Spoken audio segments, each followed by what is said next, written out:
प्रभु यीशु मसीह के सामर्थ्य नाम में हम मांगते हैं। स्वागत है जीवित परमेश्वर की जीवित हजूरी में। प्रभु यीशु मसीह के नाम में हम मांगते हैं। प्रेरितों के काम 1 उसकी 4 आयत को मैं पढ़ता हूं। और प्रभु यीशु मसीह ने उनसे मिलकर उन्हें आज्ञा दी कि यरूशलेम को ना छोड़ो, परंतु पिता की प्रतिज्ञा के पूरे होने की बाट जोहते रहो, इंतजार करते रहो, जिसकी चर्चा तुम मुझसे सुन चुके हो कि यूहन्ना ने तुम्हें पानी से बपतिस्मा दिया, परंतु थोड़े दिनों के बाद तुम पवित्र आत्मा से बपतिस्मा पाओगे। सब बोलो आमीन। बाइबल में लिखा कि परमेश्वर का जो वचन है, पवित्र शास्त्र जो है, वो परमेश्वर की सांसों के द्वारा रचा गया। आमीन। ये किसी के दिमाग की उपज नहीं कि किसी ने कुछ सोचा और लिख दिया। बाइबल कहती है कि परमेश्वर के लोगों ने पवित्र आत्मा से प्रेरणा पाकर परमेश्वर का सांस पाया हुआ वचन लिखा। ये वचन इतना पावरफुल है कि जब आप दुनिया में घूमते हैं तो आपको इस बात की रियलाइजेशन होती है कि परमेश्वर का एक वचन जो हजारों सालों पहले बोला गया वो आज भी पूरा होता है। अगर आप मिडिल ईस्ट देशों में जाएं, दुबई में जाएं, मस्कट में जाएं, ईरान में जाएं, इराक में जाएं, आपको पता है वो कौन लोग हैं? वो इस्माइल का वंश है जो अब्राहम से पैदा हुआ था। अब्राहम की शारीरिक दशा से पैदा हुआ था, प्रतिज्ञा का पुत्र नहीं था, वाचा का बेटा नहीं था, लेकिन शरीर से पैदा हुआ था, फ्रस्ट्रेशन से पैदा हुआ था। परमेश्वर के वचन की बाट जोते जोते, और सारा ने कहा कि मेरी जो नौकरानी है उससे तू बेटा पैदा कर, परमेश्वर की इच्छा पूरी कर, जबकि परमेश्वर की यह इच्छा नहीं थी। और उससे बेटा एक पैदा हुआ था जिसका नाम इस्माइल था। और परमेश्वर ने इस्माइल को एक वचन दिया था कि तू अपने तलवार के बल से जीवित रहेगा। हालेलुया। और अगर आज भी आप मिडिल ईस्ट देशों में चले जाएं, जितने अरबी मुल्क हैं वो सारे इस्माइल के वंश हैं, और आज भी तलवार के बल से वो जीवित हैं। आज भी। कितने मेरी बात को समझ रहे हैं? जितने भी वचन परमेश्वर ने इस्माइल के विषय में बोले हैं बाइबल में, वो सारे पूरे होते हैं अगर आप उन देशों में चले जाएं तो। हालेलुया। हालेलुया। परमेश्वर का वचन इतना पावरफुल है कि अगर आप इसे ध्यान से समझ जाएं, एक वर्ड आपकी डेस्टिनी, आपकी जनरेशंस, आपकी लाइफ, आपका बिजनेस, जो कुछ भी आपके साथ जुड़ा है वो चेंज कर सकते हैं। परमेश्वर ने कहा उसका वचन इतना पावरफुल है, वो हड्डी हड्डी गूदे गूदे को जांचते हैं। ये वचन आज आपकी जिंदगी में कार्य करे और आप सेम ना रहे। अगर आमीन ऊंचाई आशीष आपकी। हालेलुया। ये वचन सांस पाया हुआ। कौन सी सांस? जो सांस आदम के अंदर फूकी गई थी। जिस सांस को परमेश्वर ने आदम के अंदर फूका था, वही सांस परमेश्वर के वचन के ऊपर है। और जब आप ये पढ़ते हैं और समझते हैं, आपकी लाइफ जो अंदर है आपके, वो रिन्यू होती, आप नई स्ट्रेंथ पाते हैं, आपको जान महसूस होती जिस दिन आप बाइबल पढ़ना शुरू करते हैं। आप चाहे जितने मर्जी अच्छे क्यों ना हो, अगर आप बाइबल पढ़नी बंद कर दें, आपको अजीब सी बेचैनी रहेगी अपनी लाइफ में। आप अपने आसपास देखोगे, आपका सब कुछ पूरा होगा, ब्लेसिंग पूरी होगी, लेकिन फिर भी एक अजीब सी बेचैनी होगी, क्योंकि परमेश्वर का वचन आपकी आत्मा का खाना है। और जब आप परमेश्वर के वचन से जुड़े रहते हैं, उसका सांस पाया वचन पढ़ते और सुनते रहते हैं, आप परमेश्वर में बने रहते हैं। आपकी आत्मा स्ट्रांग रहती है, आपकी आत्मा फुल रहती है, आपकी आत्मा खाना खाए हुए रहती है। हालेलुया। और ये वर्ड आज आपकी लाइफ, आपकी स्पिरिट, आपके इनर मैन को स्ट्रेंथ करे, मजबूत करे कि आप परमेश्वर में आगे बढ़ सकें, अपनी जनरेशन समेत, अपने लोगों समेत। और जो कुछ भी आपके साथ जुड़ा हुआ वो आशीषित हो, वो बड़े यीशु मसीह के नाम में। अगर आमीन ऊंचे चर्च। हालेलुया। जिंदगी आत्मिक है। आमीन। अपने पड़ोसी को बोलो लाइफ इज स्पिरिचुअल। सुबह एक टेस्टिमनी हम सुन रहे थे कि एक सिस्टर जिसके 18 साल में पता नहीं कितनी लड़कियां हुई, उसको बताया नहीं जा सकता, टेस्टिमनी पूरी नहीं दी जा सकती, लेकिन 3 लड़कियां जीवित हैं, उनमें बड़ी हो चुकी, और उसकी ननद चर्च में लेके आई। 31 दिसंबर 2017 को चर्च एंटर किया, रात की मीटिंग में, जब नए साल की मीटिंग थी। उस मीटिंग के पूरे 9 महीने 9 दिन बाद 9 तारीख 9 महीना 2018 बेबी बॉय हुआ उनके। कोई शक नहीं कि परमेश्वर ने काम किया। 18 साल जो डॉक्टर नहीं कर सके, दवाइयां नहीं कर सकी, तांत्रिक नहीं कर सके कि दवाई खाओ, कभी बेटा हो जाए, कभी इधर जा, कभी उधर जा। बेटियां मर गई, कुछ जीवित हैं, कुछ मर गई। लेकिन जब जैसे ही चर्च में फर्स्ट टाइम एंटर किया 2017 में, लास्ट मीटिंग 31 दिसंबर नाइट वाली, और जब मीटिंग से वापस गए तो प्रेग्नेंट थे। और 9 महीने 9 दिन लगते हैं बेबी को बाहर आने में, और 9 महीने की 9 तारीख 2018 बेबी बॉय आज गवाही के साथ थे वो। और इस गवाही से मालूम होता है कि परमेश्वर, ये गवाही सारे शक दूर करती है आपके कि ये कैसे पॉसिबल है जो 18 साल में नहीं हुआ। 2000 सन में मैरिज हुई, और मैंने चर्च को बोला हाथ उठाओ जो लोग 18 साल से नीचे हैं। तो कितने यूथ था जो हाथ नहीं खड़ा था कि हमारी उम्र 18-20 साल से नीचे है। आपकी जितनी उम्र हो चुकी है, उनकी शादी को उतना टाइम हो चुका था, कोई हल नहीं, कुछ कोई काम नहीं। और एक चर्च मीटिंग आप एंटर कर रहे हैं और परमेश्वर कह रहे हैं हाँ मैं ही खुदा हूं और मैं ही चेंज कर सकता हूं, मैं ही बदल सकता हूं। अगर मैंने तुझे बनाया तो तेरे पार्ट्स मेरे पास हैं, तेरा स्पेयर पार्ट मेरे पास है। आप जानते हैं इसलिए डॉक्टर्स के पास कुछ चीजों का इलाज नहीं है, डिप्रेशन का इलाज नहीं है, बीमारियों को का इलाज नहीं है, उसका इलाज परमेश्वर का लहू है। जब आप विश्वास करते हैं कि परमेश्वर का वचन ब्रीथ है, उसकी सांस पाया हुआ है, तो आप उस वचन को जब सुनते हैं आप रिलीज होते हैं। क्या सुना उन्होंने जैसे मीटिंग में एंटर किया कि परमेश्वर मुझे कह रहे हैं कि 2018 आप अपनी लाइफ की सबसे बड़ी गवाही के साथ वापस आ रहे हो।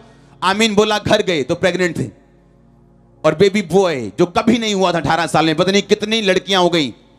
लड़की या लड़के में परमेश्वर फर्क नहीं समझता, लेकिन अगर आपको लड़की चाहिए तो ये आपकी प्रेयर है, लड़का चाहिए तो आपकी विल है। परमेश्वर आपकी लालसा को पूरी करता है, बाइबल कहती। धर्मी की लालसा को वो तृप्त करता है, बाइबल कहती। मांगो तो दिया जाएगा, बाइबल कहती। तो हम कौन हो सकते रोकने वाले? अगर वो आपकी प्रेयर है तो बेटा चाहिए या बेटी चाहिए। आमीन। और 18 साल बाद, और परमेश्वर दे भी कब रहे, क्योंकि एक ह्यूमन प्रेगनेंसी, एक इंसान की प्रेगनेंसी है जो वो 9 महीने और 9 दिन की है। और परमेश्वर बेबी भी कब दे रहा है? 9 तारीख 9 मंथ 2018 मीटिंग में आने के पूरे 9 महीने 9 दिन बाद बेबी बॉय आज यहां बैठा था। हालेलुया। क्या आपको इस बात से समझ नहीं आती कि क्या हो गया चर्च में एंटर करके? क्योंकि बाइबल कहती परमेश्वर का वचन 2 धारी तलवार की तरह है, वो छेदते हैं, आपकी इच्छाओं को जानते हैं, छेदते हैं आपको, हड्डी हड्डी गूदे गूदे को अलग करते हैं। आपके जो व्हाइट सेल हैं, जो बॉडी से लड़ते हैं, जो बॉडी की बीमारियों से लड़ते हैं, वो हड्डियों के गैप में बनते हैं, हड्डियों के बीच में बनते हैं। और परमेश्वर ने कहा वो हड्डी हड्डी को चीरते हैं, उसे मालूम है कहां क्या करना है। मेडिकल साइंस भी इस बात का सबूत देती है कि बाइबल ट्रू है, बाइबल सही है। आमीन। कितना आपको वचन से जुड़े रहना चाहिए। जिंदगी क्या है? आत्मिक है। क्या है जिंदगी? आत्मिक है। परमेश्वर ने कहा तुम पवित्र आत्मा की बाट जोहना, पवित्र आत्मा का इंतजार करना, क्योंकि जब पवित्र आत्मा तुम पर आएगा तो तुम सामर्थ पाओगे। हालेलुया। पिछली बड़ी मीटिंग में इस चर्च ने एंटर किया, दुनिया की ऐसी पहली चर्च जो 1 लाख मेंबर की हो चुकी है विदाउट चर्च बिल्डिंग। हाँ, और मेरे स्पिरिचुअल फादर ने एक दिन मेरे को बोला था 2012-11 में, जब मैंने कहा था मुझे लैंड चाहिए, मुझे जमीन चाहिए चर्च के लिए, मुझे चर्च चाहिए, उन्होंने कहा था नहीं, मसा चाहिए, बाकी चीजें अपने आप आएंगी। क्योंकि लाइफ क्या है? स्पिरिचुअल है। लाइफ क्या है? स्पिरिचुअल है। आमीन। एक औरत जिसका पति मर गया, बहुत अमीर थी, वो उस देश के प्रेसिडेंट को जानती थी। जब वो बड़ी, उसका बेटा बड़ा हुआ तो उसने कहा कि मैं अपने बेटे को अमेरिका पढ़ाऊंगी। उसका वीजा फाइल बनाई, वीजा के लिए भेजा, वीजा वाले ने रिजेक्ट कर दिया। वो गुस्सा हुई कि मैं इतनी अमीर हूं, देश में कुछ टॉप के अमीरों में उसका नाम आता था, प्रेसिडेंट के साथ उसका उठना बैठना, रिलेशनशिप यानी एक अच्छी बाप बेटी वाली, ऐसा उसके साथ रिलेशनशिप थी उस देश के प्रेसिडेंट के साथ। दोबारा फाइल भेजी, रिजेक्ट कर दी। उसे गुस्सा आया, उसने प्रेसिडेंट से बात की कि मुझ में, हमारी फाइल में कोई कमी नहीं, मेरा बेटे में कोई कमी नहीं, हमारे पैसों में कोई कमी नहीं, क्यों ये अमेरिकन एम्बेसी वीजा नहीं देती? उसने लेटर लिखा प्रेसिडेंट ने कि इसको वीजा दिया जाए, ये हमारे देश का रेपुटेशन, बड़ा अच्छी रेपुटेटिव लेडी है, तो इसको वीजा मिलना चाहिए। फिर फाइल गई, फिर वीजा रिजेक्ट हो गया। सुनो हुआ क्या? ताली क्यों बजा रहे हो? आपको मालूम है हुआ क्या? उस लेडी के ऊपर एक तांत्रिक एक नेटिव एक गलत व्यक्ति के द्वारा शब्द घोषित किए गए थे कि तेरा वंश कभी बाहर नहीं जाएगा या तू कभी भी सफलता नहीं देखेगी। ये उसके ऊपर वर्ड्स रिलीज किए गए थे और उस वर्ड्स के कारण जो उसके ऊपर डाले गए थे, एम्बेसी काउंसिल कहता है जब मेरे पास ये फाइल आती पता नहीं मेरे को क्या होता है। उसको मालूम था कि बिल गेट की फाइल को रिजेक्ट करने का मतलब है कि मैं अपनी नौकरी से हाथ धोऊंगा, और वो नौकरी छोटी मोटी नहीं होती, लाखों रुपए की तनख्वाह और बड़ी तगड़ी पोस्ट होती। फिर भी वो वीजा रिजेक्ट करता गया। कारण मालूम नहीं था। कारण यह था कि उस औरत के पीछे एक कर्ज काम कर रहा था। जब आपकी लाइफ के पीछे कर्ज काम करते हैं तो दुनिया आपके खिलाफ काम करती है। जब आपकी लाइफ के अंदर दुष्ट आत्मा काम करती हैं तो लोग आपके खिलाफ काम करते हैं। फिर लोग रोते हैं, मेरे बिजनेस पार्टनर ने मुझे धोखा दे दिया, फलाने बंदे ने मुझे धोखा दे दिया, हमारा रिश्तेदार हमें भुलाता नहीं, हमारे फलाना लोग हमारी हेल्प नहीं करते, मैं बड़े लोगों को जानता हूं कोई मेरी बात नहीं सुनता। किसी को अपनी बात सुनाने की जरूरत नहीं, किसी की सुनने की जरूरत नहीं। परमेश्वर के नजदीक हो जाओ, श्रापों को डांटो और काटो और आप अपने आप ऊपर उठते जाएंगे, कोई रोक नहीं पाएगा उसको। हालेलुया। आप जानते दाऊद जब वो सिकलग में था तो लिखा उसकी बस्ती फूंक दी गई, और लोगों ने, दाऊद के लोगों ने, वो लोग जो कभी निराश थे, ऋणी थे, कर्जाई थे, और पहले शमूएल में निराश, ऋणी, कर्जाई, दूसरा शमूएल में वो शूरवीर बन चुके थे। हां, और वो लोग जब दाऊद पे मुसीबत आई, पता क्या बोले? दाऊद का साथ देने के बजाय बोले कि हम दाऊद को पत्थरवा करके मार देंगे क्योंकि दाऊद के कारण हमारे परिवार मरे। आप जानते हैं जब परमेश्वर ने दाऊद को परखा तो दाऊद, लिखा उसने अपने मन में परमेश्वर का वचन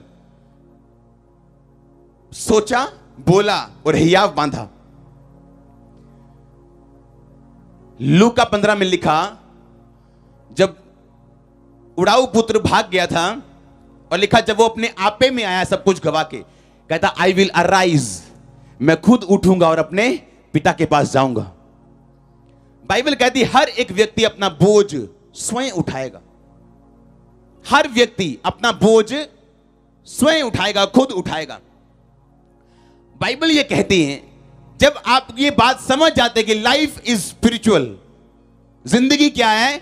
आत्मिक है, और आत्मिक तरीके के साथ चलनी है। जब सिकलग बस्ती फूंक दी गई, दाऊद के लोग उसके खिलाफ हुए और दाऊद दुश्मनों को मार के, पत्नियां बच्चों को छुड़ा के लेके आया। दाऊद ने एक भी बात भली या बुरी अपने लोगों से नहीं कही कि ये 15 लोग मेरे द्वारा आशीषित हुए, और अब एक मुसीबत आई और ये 15 लोग बोल रहे हैं इसको मार दो, और उस मुसीबत से परमेश्वर मुझे आजाद करता है और मैं आके इन 15 लोगों से एक भी बुरी बात नहीं बोलता हूं। क्यों? क्योंकि लाइफ क्या है? स्पिरिचुअल। मेरी आशीष, मेरी तरक्की, मेरा बचना परमेश्वर पे निर्भर करता है, इन लोगों पे नहीं। दाऊद ये बात जानता था, इसलिए उसने शिकायत नहीं की आके कि तुमने मेरे साथ ऐसा क्यों किया, तुमने मेरे साथ ऐसा क्यों किया। दाऊद जानता था कि हर एक चीज जो धरती पे हो उसका एक रीजन है, और मैं किसी पे अपना रीजन नहीं डाल सकता। आप जानते हैं सबसे बड़ा फेलियर कौन है? सबसे बड़ा फेल व्यक्ति इस दुनिया में कौन है?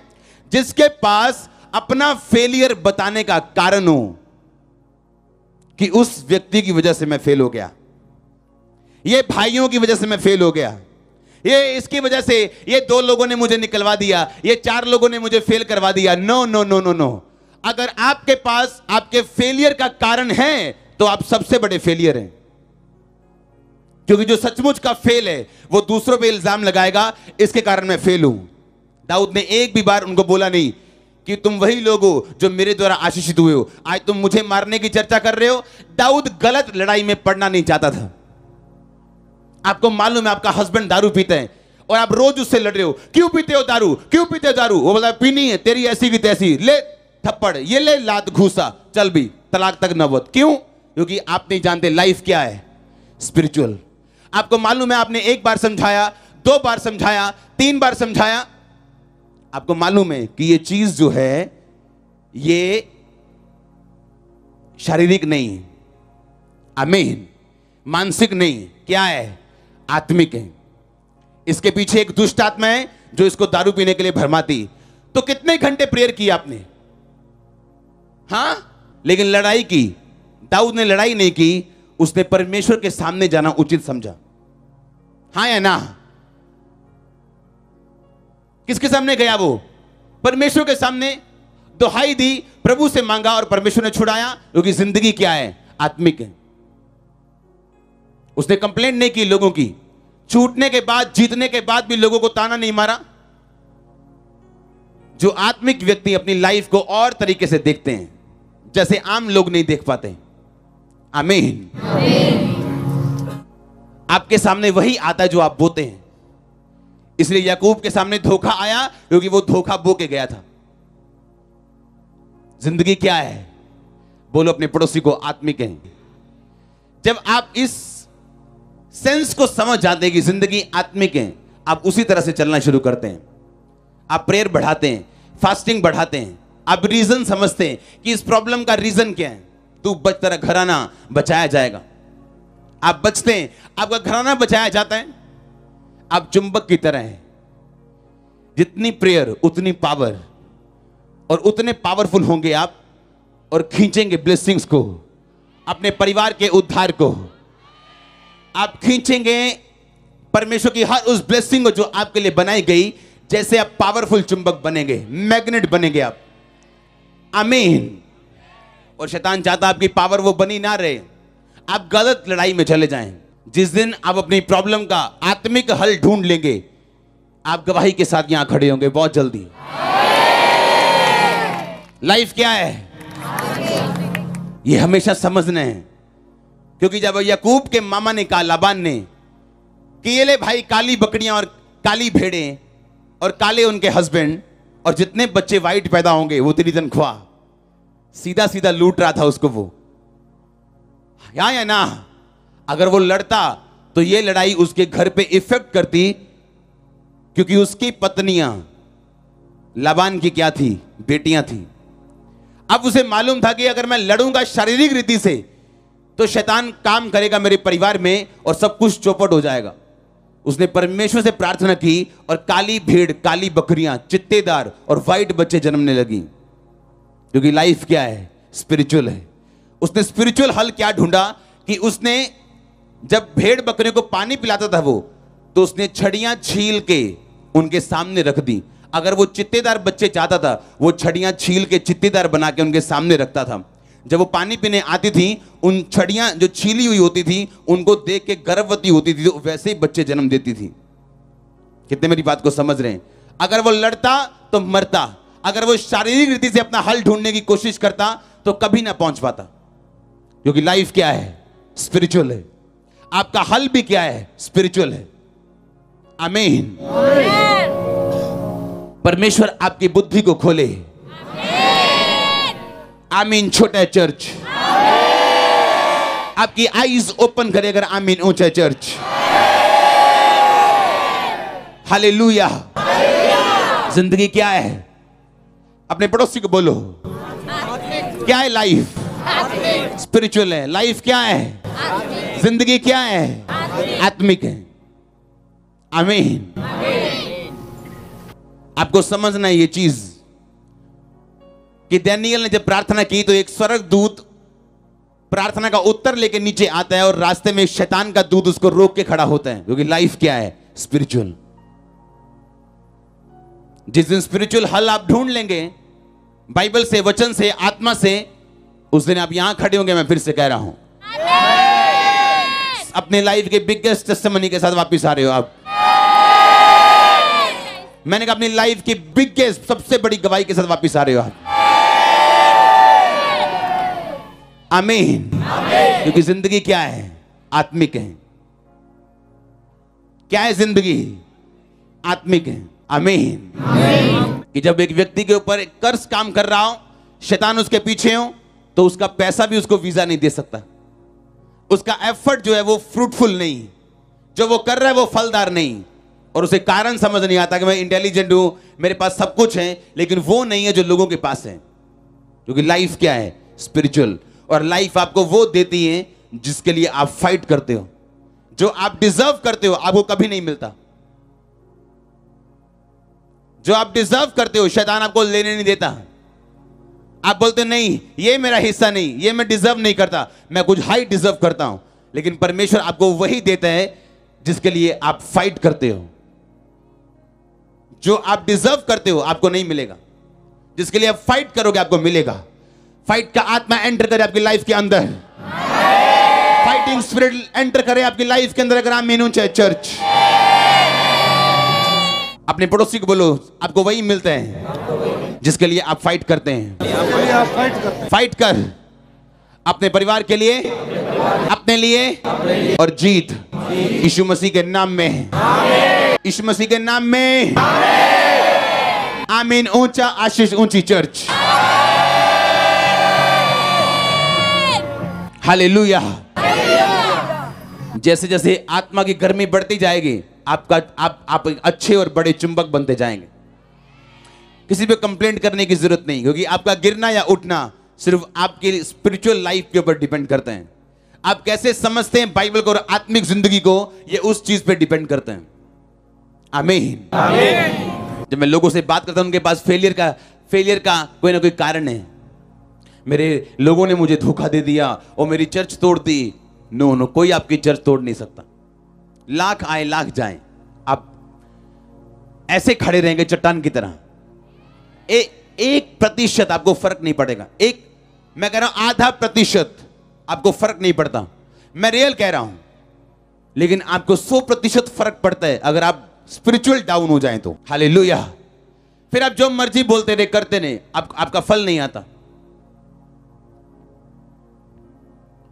ये चर्च दुनिया के लिए वंडर बन चुकी कि क्या हो रहा है ये। जिस चर्च के पास चर्च बिल्डिंग तक नहीं, वो 1 लाख क्रॉस कर गई। हमें मालूम नहीं था। किन लोगों के पास चर्चे हैं, बिल्डिंग्स हैं, वहां लोग नहीं। और ये कौन सी चर्च है जहां छत नहीं है, बारिश में लोग खड़े, ठंड में बैठे।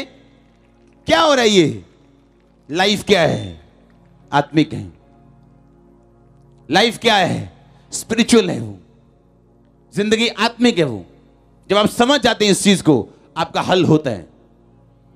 आमीन। आपका हल होता है। फिर आप उस तरह से अपनी लाइफ को, अपनी लाइफ के चैलेंजेस को देखोगे जिस तरह से परमेश्वर आपको दिखाना चाहते हैं। फिर आप बंदे का कसूर नहीं निकालोगे, आप अपने आप को जज करोगे, कहां मेरी प्रेयर कम है, कहां बाइबल कम है, कहां मैंने फाइट नहीं की, और आप उस हिस्से को सुधारते हो, फाइट करते हो। फिर आप लड़ते नहीं हो अपने पति अपने पत्नी के साथ। आपको मालूम है कहां आपको फाइट करनी। आप घुटनों में फाइट करते हो। अगर आप घुटनों पर परमेश्वर के सामने बैठ सकते हो, दुनिया के सामने खड़े हो सकते हो। हां, खड़े हो सकते हो। जब पुलपट पे लोग आते हैं तो प्रार्थना करते हैं कितनी देर। पुलपट पे आने के बाद प्रार्थना करने का टाइम नहीं, अब काम करने का टाइम है। आमीन। ये प्रे करने का टाइम नहीं, प्रे करने का टाइम पीछे। जब रातों को आप बैठते हैं प्रार्थना करते हैं घुटनों के बाहर, आप बाइबल पढ़ते हैं, परमेश्वर के साथ टाइम स्पेंड करते हैं। पुलपट पे आने के बाद आप प्रेयर नहीं करते, आप कमांड करते हो, शैतान जाता है। आप लेफ्ट बोलते हो लेफ्ट जाता है, राइट बोलते हो राइट जाता है, सामने बोलते हो सामने जाता है, क्योंकि लाइफ स्पिरिचुअल है। आमीन। आपको समझना है, ये दिमाग में डालना है, ये जिंदगी क्या है? आत्मिक है। लाइफ क्या है? स्पिरिचुअल। वो नहीं है जो आप देख रहे हो इन आंखों से। यीशु मसीह के पास बंदे को लेके गए, परमेश्वर इस पे हाथ रखो, जैसे आप लोगों को चंगा करते हो ना, इस पे चंगा करो। यीशु मसीह कहा नहीं, ये वो केस नहीं, जा तेरे पाप माफ हुए। और जैसे पाप माफ हुए उसकी हीलिंग हुई। लाइफ क्या है? स्पिरिचुअल। आमीन। अपने हाथों को उठाओ, बोलो परमेश्वर, इस आत्मिक जिंदगी को जीने के लिए मैं तैयार हूं। मैं तैयार हूं आपकी आंखों के साथ देखने के लिए और चलने के लिए। अपने हाथों को हिलाओ, थैंक यू जीसस बोलते हुए। हिलाओ हिलाओ हिलाओ अपने हाथों को। हमारे YouTube चैनल को सब्सक्राइब करें ताकि आप परमेश्वर के गहरे वेदों को जान सकें कि कैसे आप परमेश्वर में बढ़ सकते हैं, कैसे आप दुष्ट आत्माओं से, नशों से, बीमारियों से और वंशों के